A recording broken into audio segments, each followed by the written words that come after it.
partisipasi warga negara agar dapat terdepan melawan hoax, intoleransi, radikalisme, dan disinformasi. Sebelumnya, perkenalkan saya Angga Aribawana Susilo Putra dengan NIM 241611018 dan teman saya. Saya dapat diri Jafareza dengan NIM 241061019. Saya Dimas Adi Saputra dengan NIM 2410611020. Saya Revina Andini Hartadi NIM 24106111022. Saya Tiara Dini Cinta dengan NIM 24106111008. Untuk slide pembukaan, harmoni dalam keberagaman Indonesia yang ideal, masyarakat yang rukun dan bergotong royong. Di sini itu ada beberapa poin. Poin yang pertama itu harmoni dalam keberagaman. Indonesia terdiri dari beragam suku, agama, budaya, dan bahasa. Harmoni tercapai ketika perbedaan tidak menjadi penghalang, tetapi justru memperkaya kehidupan bersama. Untuk poin yang kedua, masyarakat yang rukun. Rukun berarti hidup damai, saling menghargai, dan menghindari konflik. Contoh, toleransi dalam merayakan hari besar, agama berbeda, menjaga kerukunan antar warga. Untuk poin yang ketiga, gotong royong sebagai budaya unggul. Gotong royong adalah nilai luhur berupa kerjasama dan kebersamaan untuk mencapai tujuan bersama. Contoh, membangun fasilitas umum bersama, membantu korban bencana alam, atau membersihkan lingkungan. Untuk poin yang keempat, Indonesia yang ideal. Masyarakat ideal adalah yang mampu memadukan keberagaman dengan persatuan, didukung semangat gotong royong. Nilai ini sejalan dengan Pancasila, terutama sila ketiga, persatuan Indonesia, dan sila kelima, keadilan sosial. Saya akan menampilkan cuplikan video untuk memperkuat slide saya. Terima kasih. Selanjutnya adalah slide kedua. Slide kedua ini mendeskripsikan masalah global disrupsi informasi dan perpecahan. Yang pertama itu faktor pemicu masalah. Beberapa yang menyebabkan disrupsi informasi dan perpecahan masyarakat antara lain yaitu media sosial dan teknologi digital. Informasi menyebar sangat cepat, tetapi tidak selalu melalui proses verifikasi. Ini membuat hoax dan disinformasi mudah tersebar. Kurangnya literasi digital. Banyak orang tidak mampu membedakan informasi valid dan tidak valid, sehingga mudah terpengaruh oleh konten yang menyesatkan. Polarisasi politik. Perbedaan politik sering dieksploitasi oleh pihak tertentu untuk menciptakan konflik atau membentuk opini publik berdasarkan informasi yang tidak pasti. Algoritma platform digital. Algoritma media sosial cenderung menampilkan konten yang memperkuat pandangan pengguna, menciptakan echo chamber. Yang kedua, contoh kasus nyata. Beberapa contoh nyata dari dampak distribusi informasi itu adalah pemilu nasional ataupun daerah. Beredarnya hoax yang menyerang. Kandidat tertentu bisa memicu kebencian dan ketidakpercayaan terhadap proses demokrasi.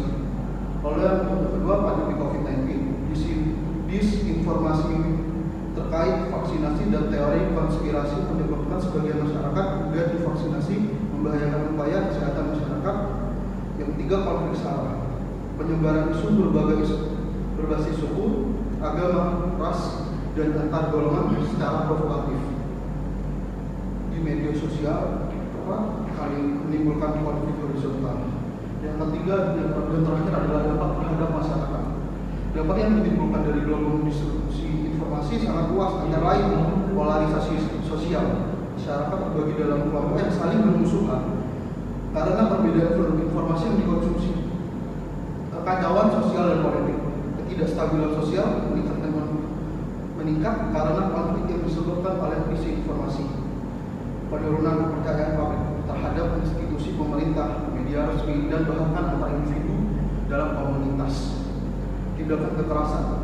Dalam kasus ekstrim, hoax bisa memicu tindakan kekerasan dan kerusuhan. Dan saya akan memberikan satu video kasus yang akan memperkuat dari slide saya.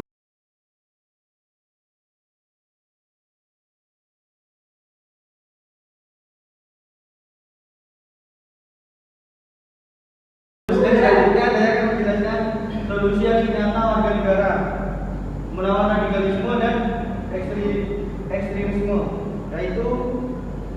tanda radikalisasi di lingkungan sekitar, bangun dialog dengan kelompok berbeda pandangan, terapkan nilai-nilai Pancasila dalam keseharian, laporkan konten ekstremis ke pihak berwenang, dan selanjutnya berpartisipasi aktif dalam ruang digital.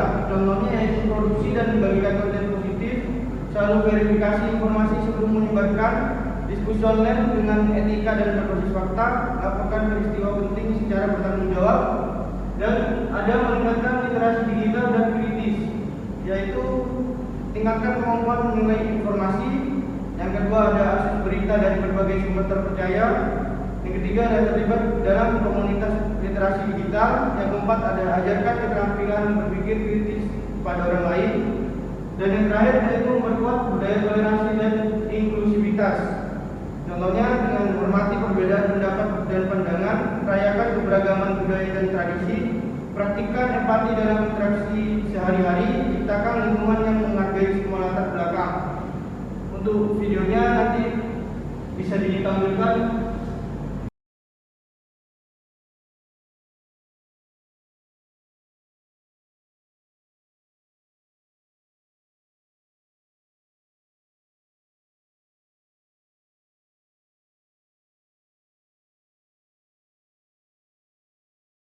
Lalu selanjutnya penutup. Harapan akan masa depan yang lebih baik, mewujudkan masyarakat yang cerdas, toleran, dan berintegritas. Dengan partisipasi aktif dan kesadaran kolektif seluruh warga negara, kita berharap dapat menciptakan perubahan positif dalam menghadapi ancaman hoax, intoleransi, radikalisme, dan disinformasi. Untuk menciptakan masa depan yang lebih baik dibutuhkan 1. Kecerdasan sosial yang digital, mampu menyaring informasi secara kritis, tidak mudah terpengaruh hoax dan disinformasi. 2. Toleransi dan keberagaman, menghargai perbedaan suku, agama, ras, dan budaya, menolak intoleransi dan sikap radikal. 3. Integritas dan etika sosial, menjunjung kejujuran, tanggung jawab, dan solidaritas. Peran masyarakat, partisipasi aktif, warga negara diharapkan terlibat dalam menjaga nilai-nilai kebangsaan dan demokrasi, kesadaran kolektif. Perubahan positif hanya mungkin terjadi jika kesadaran dan kerjasama dari semua elemen masyarakat.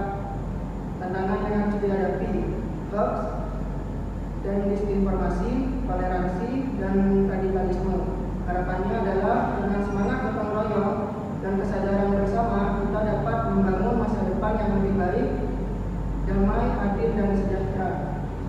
Slide berikutnya kesimpulan dari presentasi ini adalah bahwa hoax, intoleransi, radikalisme, dan disinformasi merupakan ancaman serius bagi persatuan dan kesatuan bangsa Indonesia.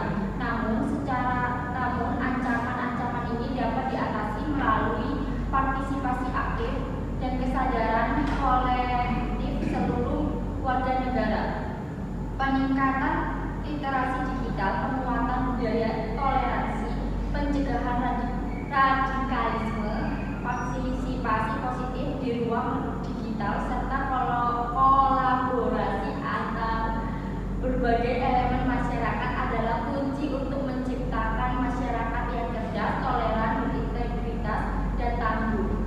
Dengan upaya bersama diharapkan Indonesia dapat mewujudkan masa depan yang lebih baik, di mana masyarakat hidup dalam harmonis, damai, dan sejahtera.